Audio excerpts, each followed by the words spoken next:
এখন আমরা রয়েছি উহুদ পাহাড়ে, যেই পাহাড়ে ৭০ জন সাহাবাকে বলা হয়েছিল, মহানবী হযরত মুহাম্মদ সাল্লাল্লাহু আলাইহি ওয়াসাল্লাম বলেছিলেন যে ইসলামের বিজয় হোক বা না হোক, তারা যেন নবী করিম সাল্লাল্লাহু আলাইহি ওয়াসাল্লামের অনুমতি ছাড়া এই ময়দান না ত্যাগ করে। কিন্তু ভুলবশত তারা ময়দান ত্যাগ করে এবং ৭০ জন সাহাবী এখানে শহীদ হন। এই সেই ঐতিহাসিক উহুদ পাহাড়, যেখানে হযরত মুহাম্মদ সাল্লাল্লাহু আলাইহি ওয়াসাল্লামের দন্তন মোবারক শহীদ হয়েছিল। এখানে একটা মসজিদ রয়েছে, দৃষ্টিনন্দন মসজিদ।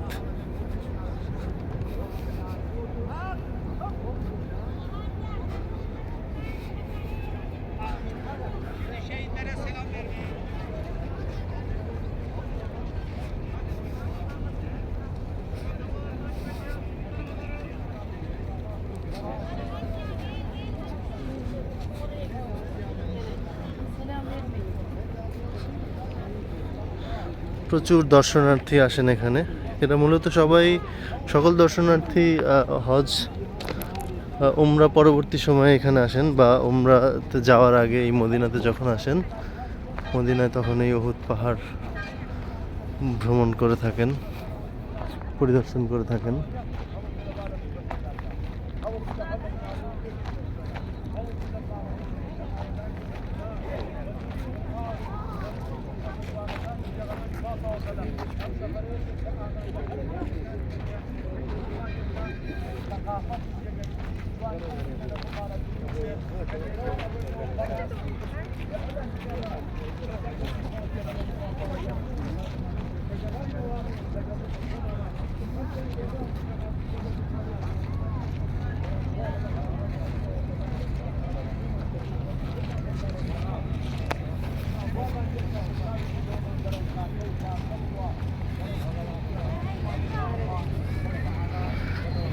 পুরো পাহাড়টাই পাথরের পাহাড়,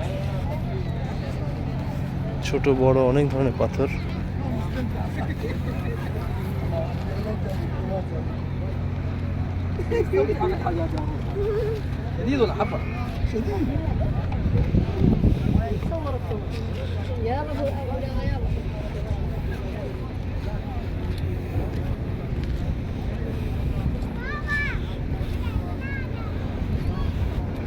পাহাড়ের উপর থেকে আপনাদেরকে একটা ভিউ দেখাবো।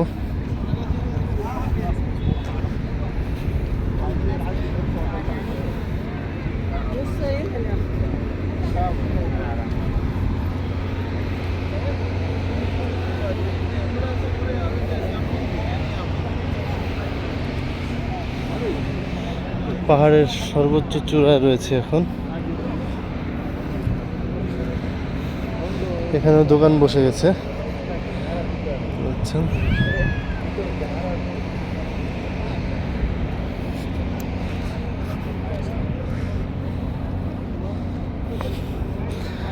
এই যে দেখুন, পাহাড় থেকে নিচের দিকে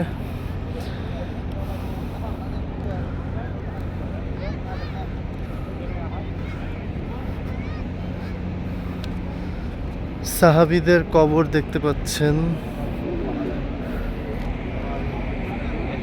এই যে সাহাবীদের কবর রয়েছে এখানে।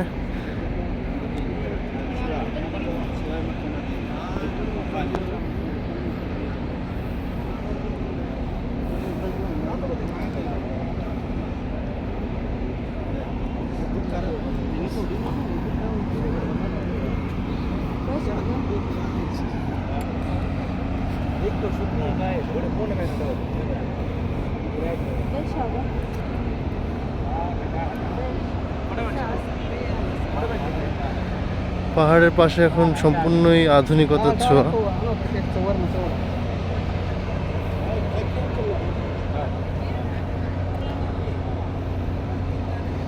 মদিনার অতি সন্নিকটে এই পাহাড়টি অবস্থিত। নবীজির রওজা থেকে খুবই কাছে। ট্যাক্সিতে হয়তো সর্বোচ্চ 10 মিনিট লাগবে এখানে পৌঁছাতে।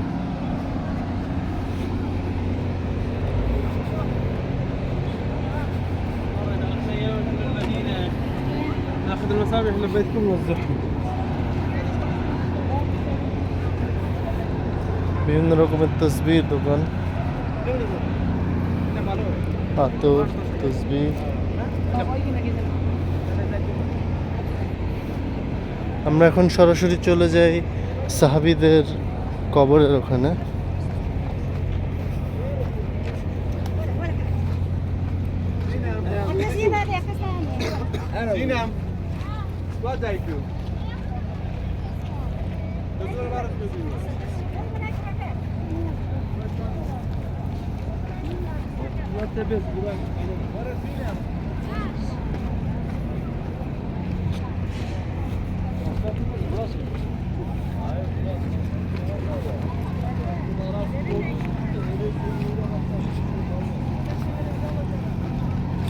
প্রচুর পরিমাণে কবুতর রয়েছে মক্কা মদিনা দুই জায়গাতেই। যেখানেই বড় মসজিদ রয়েছে বা বিভিন্ন ধরনের মসজিদ রয়েছে সেখানেই প্রচুর কবুতর।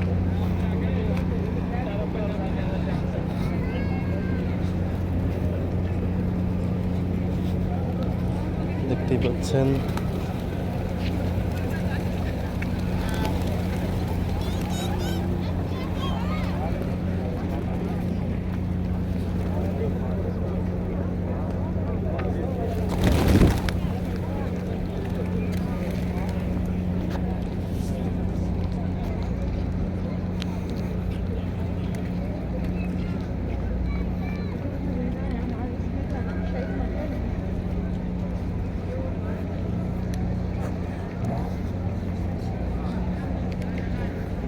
এখানে বিভিন্ন ভাষায় কিছু দিক নির্দেশনা দেওয়া রয়েছে।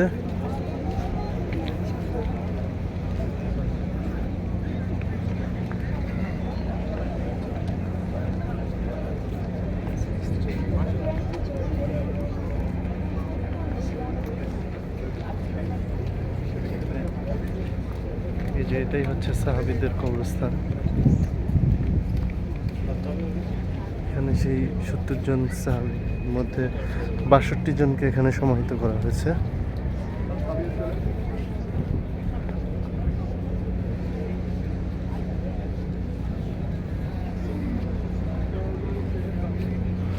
বিভিন্ন ভাষায়। রাসূল সাল্লাল্লাহু আলাইহি সাল্লামের সুন্নত পালনার্থে কবর জিয়ারত করা বৈধ করা হয়েছে, তবে কোনো কবর বা মাজার জিয়ারতকে ভ্রমণ বৈধ নয়। দেখুন এখানে বাংলাতেও একটি নির্দেশনা দেওয়া রয়েছে।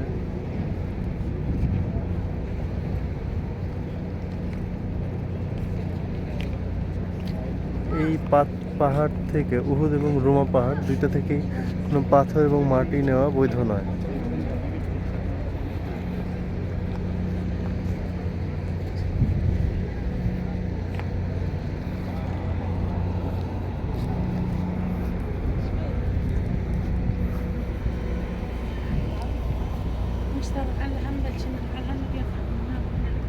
ধন্যবাদ সবাইকে, ভালো থাকবেন।